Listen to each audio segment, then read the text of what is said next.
Hello. That was All That She Wants by Ace of Base. Terrible song. Wonderful song, wonderful network that is chosen to support there. I wouldn't say it's the best song, but... Alright, Reginald. You're back with us on Talk and Speak with Speakins in Talkington. Yes, and that was Ace of Base, All That She Wants by today's sponsors, Rhino Music. You know you want the horn. It is Saturday, the 3rd of August, 1993, and you're listening to both of us here on the radio. But of course you know what year it is, so we don't have to say it again. Yeah, it's just August 3rd. It would be very weird to say it again, but here we are. Yeah, of course. We're living in a year, as we do live in a society. So, Ace of Base, All That She Wants, and all that we want is to tell you about how you can speak English better. And American sometimes, I would say. Isn't that right, Reginald? I would say so indeed, my dear friend Derek. I would say that English transcends Atlantic barriers. English is simply English. There is no Southern English. There is no UK English. There is no African American vernacular English. There is simply English and the other stuff, which is what we're here to talk to about today, the other stuff. Indeed. The stuff you say on the radio, I'm looking at you, 701.3. The stuff you say on the telephone. I'm talking to you, you prank callers. I will leave messages on your mother's phones all day, every day, all the time. I'll tell them about you. It's called Call Back. It's new because we're in 1993. It is time for us to do some questions for the day, Derek. It is, Reginald. I know you like your rants. I know you've liked them ever since university, but here we are. Yeah, you could say that my rants make me a perfect candidate for a solo position, which I am happy to say that I have claimed. That's right, viewers. I am leaving Speak and Talk with Talkington and Speakins to start a new show in the United States called Speak with Speakins. Indeed. This will be my final episode of the radio, final day I'm with you. I have enjoyed being in your country, sipping your Yorkshire puddings, imbibing your various lard-laden substances, and I will miss this place. And I will miss you, Reginald. It's been a wild 3.5 months. I mean, like, when we were together at university, we were doing our comedy sketches and stuff, and our vocal lessons, and doing English together. Yeah, it was you, me, and Meredith, my wife. Yeah, Meredith. Wonderful woman. We'd rehearse together. Indeed. You'd come to our house. You just keep coming over. You'd come all the time. Absolutely. I mean, I remember you used to go and... I didn't get much time to spend at the house, but as I understand it, yeah, you kept Meredith company, and you're a massive part of the reason we're together today, and I'm happily married. Me and Meredith were quite inseparable at the time. We were all quite. I think it's because you came so often. It is time to do these questions anyway. This will be our last questioning ever before you go to America. So I think we should probably answer them all. We've got them in email form here because, as we know, we were one of the first. Yes. That is a massive part of our success. Yes, I've loved using email. It's such a new fancy experience. Yeah, and you can put your email anywhere, and people will always send you information, like vital information.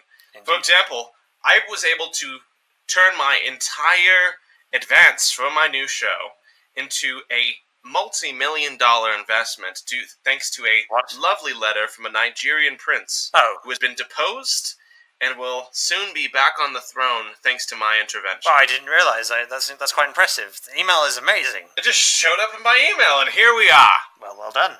So, the first question here is from one Greg.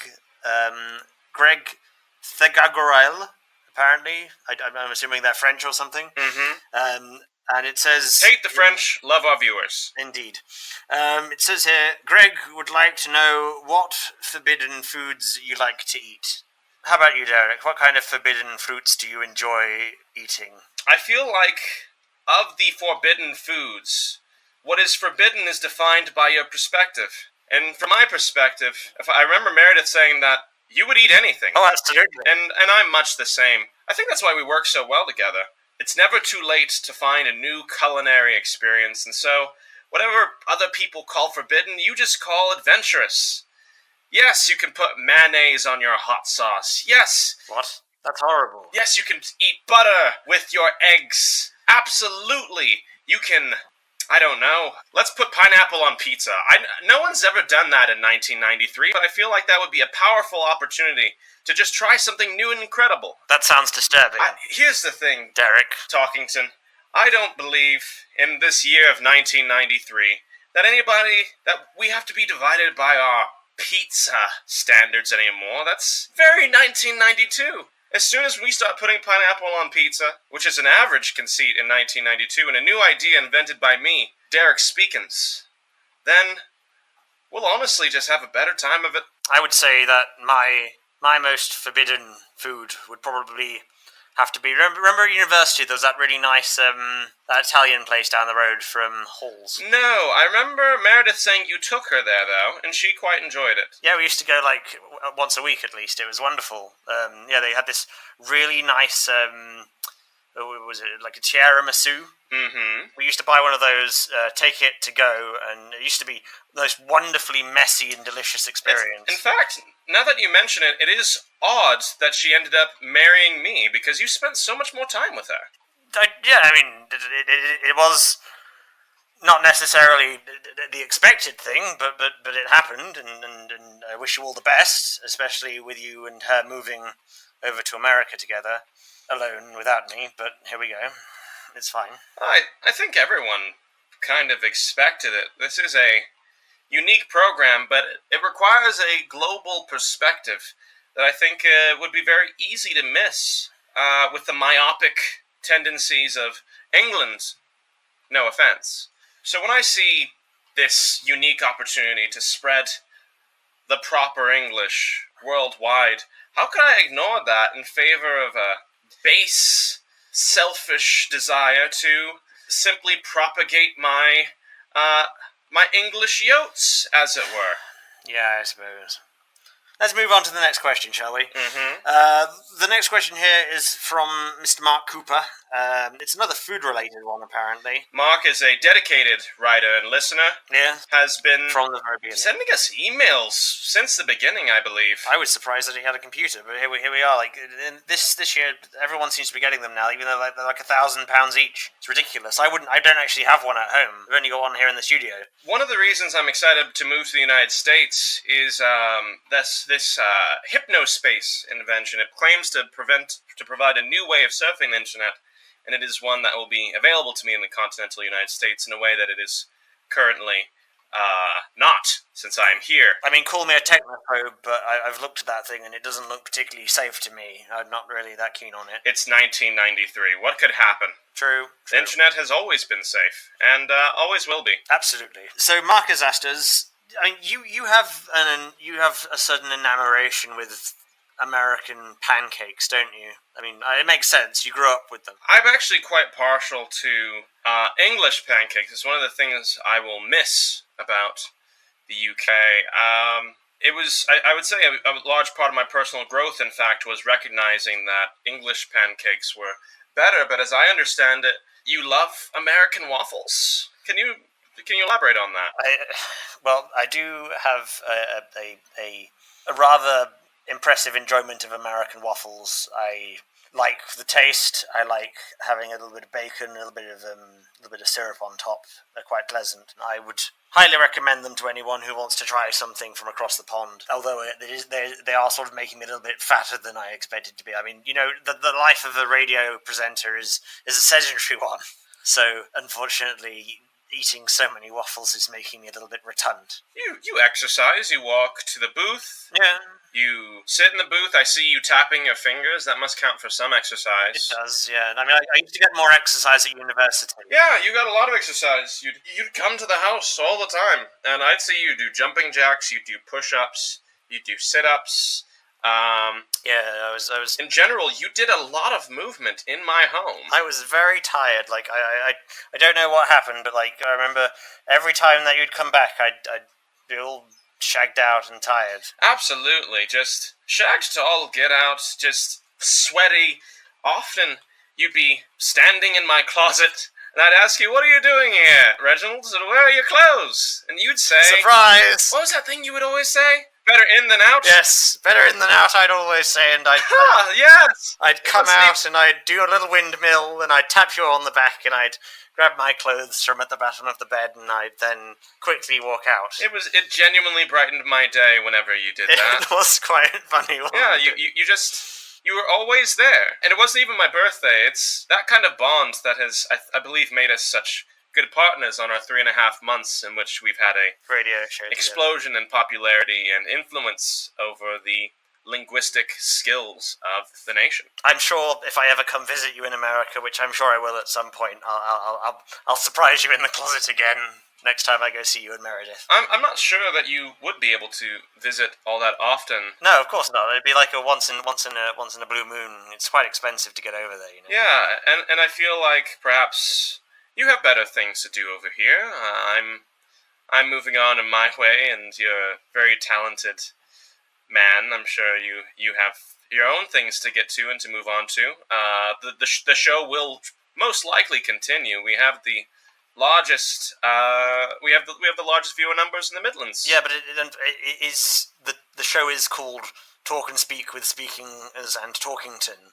It's not like Talk and Speak with just Talkington. No, that would be a terrible name. What you instead would call it is something like Talk and Speak with Talkington and no one else.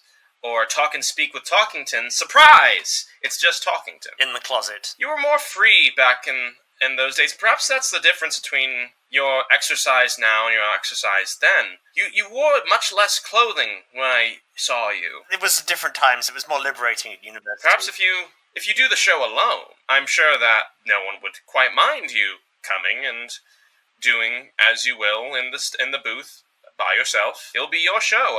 I'm looking forward to seeing the continued reign of the show under your capable hands. I really hope so. And my wife concurs. She says your hands were always incredibly capable. Absolutely. Always been a capable man. Very well. Yeah, no, she is right. Meredith is a wonderful, wonderful woman. Moving on to the next question. There's one here from one Raspberry Milkshake, and Raspberry Milkshake asks, how? Just how? I can do 3 voices, regular, higher pitch, and lower pitch. How do you do your voices, Derek? Your first problem is right there. You have multiple voices. It hurts me to inject a plural where it does not belong, because there is only one voice, and it is English.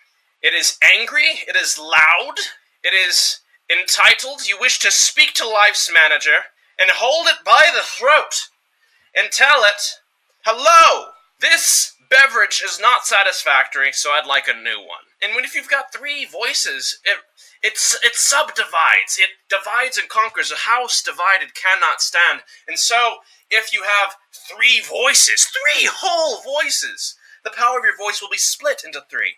Find one voice that has the power of several voices, and stick with that. Never speak in another voice. Never show your weakness. You see, I disagree with you there, Derek. This is one thing we always disagreed upon whilst we were at university. I think that the English language is one which can be used in a plethora of different ways to construe different accents and dialects, and I think it's useful to be able to know that there are multiple ways of speaking in English. And yet I never hear you speaking in a southern accent. Well, no, I don't like doing that. I can speak in different accents. Speak in a southern accent, Reginald. No. Speak in a southern accent. I'd rather Do it. not. Speak in a low-pitched southern accent, and just demonstrate the power your voice has to do absolutely fuck all when you do. Show me that. Show me that the power of 3 voices can be equivalent to the power of one single univoice. Derek. Speak in a southern accent, Reginald. No. Speak in a southern accent, or I'm walking away from this program right now. I'm not bloody doing it. We've got another question to do, okay, Derek? Are you ready? Did you speak in a southern accent? I don't even know what you're talking about. There's plenty of different southern accents. Speak in a Kentucky southern accent. See, now you've got an accent to do. I'm not speaking in an American drawl. I'm not doing it. Test your theory. Test your theory. I'm not speaking in an American drawl. I'm not doing it. I commit to my theories, Reginald. Perhaps that's why you aren't coming to the States with me. I will not spoil my tongue with American... So, multiple voices are good and valuable until you have to speak them. But only when they're from my country. There we go. There we go again. Alright, what's the next question? This question is from Jimmy Sprinkles. The question is to Derek, to you, apparently. In My Fair Lady, Eliza Doolittle is taught to speak like a refined English lady. Who would you choose to teach an American equivalent? If there's such a thing. I don't think there is, really. There's no such thing as an American equivalent. I would say that there is an American equivalent, who will be speaking Monday through Friday, 7:30 a.m. to 7:30 p.m. on 102.3, the Speaking channel. And that's me, Derek Speakins. I believe that anyone can speak with a single voice, with a single powerful voice that can claim attention and advance one's goal and authority in the world, much like American authority has extended worldwide, with nothing but positive outlooks for everyone who has experienced such an occurrence. La-di-da-di-da. Moving on to the next question. I've got one Derek here. Speakins. I've got one the here. Eliza Doodle, the Henry Doolittle, what is the guy from My Fair Lady for the United States? That's me. Moving swiftly on, we're going to go to a question from Andreas Jorgensen. And they've asked, when are we going to be introduced to your eternal nemesis, stroke best friend, the Swedish accent coach, Jorgen Blaval? You know Jorgen, don't you, Derek? Jorgen is a hack, and I don't believe we'll need a confrontation, because he died in a motorcycle accident in... Did he? 1992? I don't remember that. It wasn't widely reported, but it did happen. Where did that happen? I am absolutely certain of that. I don't remember that. I mean, I remember seeing Jorgen. I remember seeing him recently. It's possible to see someone and for them to not quite be alive. Okay. All right. Next question. Okay, moving on. I've got here one from Robert. Robert is asking, when visiting another country, is it acceptable to switch your accent to match the local language, or is it a little bit too much like wearing a band's t-shirt to their concert? You wanted to tackle that, Reginald? It seems that most of the questions are actually addressed to me, but I believe we, at least for now, we continue to speak with a similar perspective. So in my opinion... Similar love for the language. My opinion is that when you're speaking the Queen's English, the Queen being one of the most wonderful women on the planet, it is important to remember that your language trumps every other language, and you should continue to speak in your British voice as much as possible, because you will gain not only... Here's the thing. When you've got a band's t-shirt, you wear it to show your support in much a similar way. If you've got an accent and you're in, let's say, the American South, and there's a lot of people speaking a very strange voice around you, as long as you speak with a single voice, then it's a mark of respect. Can we drop this single voice theory you've been paddling on about since university? I genuinely can't stand the single voice theory. It doesn't make sense. Is that any different than the Queen's English? If I called it the Queen's voice theory, and I was like, speak like the Queen, you'd be like, yes, kiss the Queen. You always were said, kiss the Queen. I don't understand why. The Queen kissing is a vital part of learning how to properly speak like the Queen's English. I believe you have an inappropriate relationship with your monarch. I do not have an inappropriate... You are well aware of the love of the Queen in my life and the life of many people in this country. I've never understood it. Well, that's because you're from the wrong country, aren't you? The wrong country. The wrong country. Speak with the accent that makes the people around you happiest, and it will always be the accent of their local people. So when I went to Ireland, the voice I used said, "Oh, it's the Blarney Stone, my name's Derek Speakins!" And it's exactly like my normal voice, but it's slightly adjusted to match the local dialect. And it continues to win me friends in Ireland and beyond. I'm deeply surprised. I thought they'd have beaten you up for that. But we'll look at the next question, shall we? The next question is from Doje Mastra, or Dogmaster? I don't understand some of this, like, internet name stuff they've got. They've asked, how did we acquire our voices? How did you get your one, Derek? Well, I went over to the American United States, and then I said, there has to be a better way to do all this thing. And so I found a voice, a single voice that made me the person I am today. And I spoke it across all the versions of English. And it's worked pretty well. I would say that my voice has come from the gift given to me of my birthplace, the wonder that is Britishness. I have honed and improved this voice over the years like a fine wine, and I would suggest that if you want to improve your voice, just think of the Queen and just learn from that love, and let that love into your life. Think of the Queen and lean in close. Really close. Indeed. Our next question comes from Brits on Bikes, that delightful gang of children which have been calling my number over and over again. They are incredibly annoying. Late at night. In fact, one time, you had to answer the phone. I didn't realize you were in the closet. No, I was... There you were, answering the phone, keeping me from waking up. Yeah, I just came over to see you and Meredith. That's what a good friend does. I felt like you didn't need to wake up, so I checked the phone that night. I'd had a very hard day, and you're a very considerate man. I am indeed. Usually. I try my best. Brits on Bikes asks, which of you would win in a fight? Obviously me, probably. Excuse me? Obviously me. Well, a voice fight or a physical fight? Physical fight. I'd kick the shit out of you. You're a rotund piece of shit of a man. I would beat the absolute hell out of you with a crowbar. I sincerely doubt that. I've got... Underneath this jiggly mass is a bunch of muscle keeping this jiggly mash up. These jowls require a large amount of muscle keeping them above my lips. Yes, it would require a great deal of energy to punch through the massive jowl shields you have constructed around your body. But what is an American supposed to do except dive in between the folds of flesh and pound away at the vulnerability of foreign countries? I still think I'd win, probably. What are you saying? I believe we can agree to differ in this respect.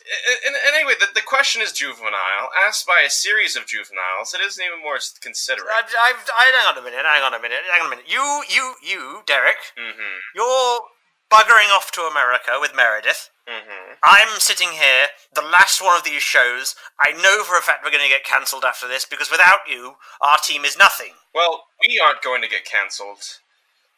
You are going to get cancelled. Because of you. Because of your selfish decision. That likely isn't going to be the case. It is definitely going to be the case. I can see Jeremy outside. He's going to hand me my pink slip. You know who listens to us? The Midlands. The Midlands! Yes, to us. I know nothing about your country or your queen or what the things you want to do to them, but the Midlands?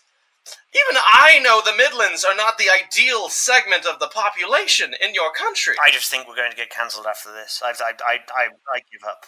I believe that everyone should find their voice. I believe you have a voice. Reginald, you have a genuine voice. When you used to shout surprise at me from that closet, I felt this thrill of joy, this almost supernatural surge through my body.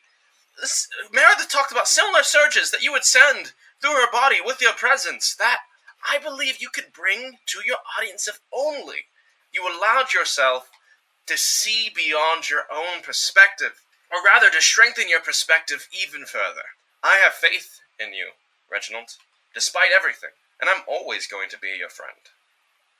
But they did offer me a lot of money. I consider it a betrayal, Derek. Money, or you? I didn't think that you were anti-capitalist. I am not anti-capitalist, not in the slightest. Quite a strong capitalist, from what I remember. You were in the capitalist club. I am in the capitalist club, but I am deeply hurt and betrayed, and quite frankly, I think your one voice theory sucks. Okay, that is not called for. After this episode, I never want to hear from you again.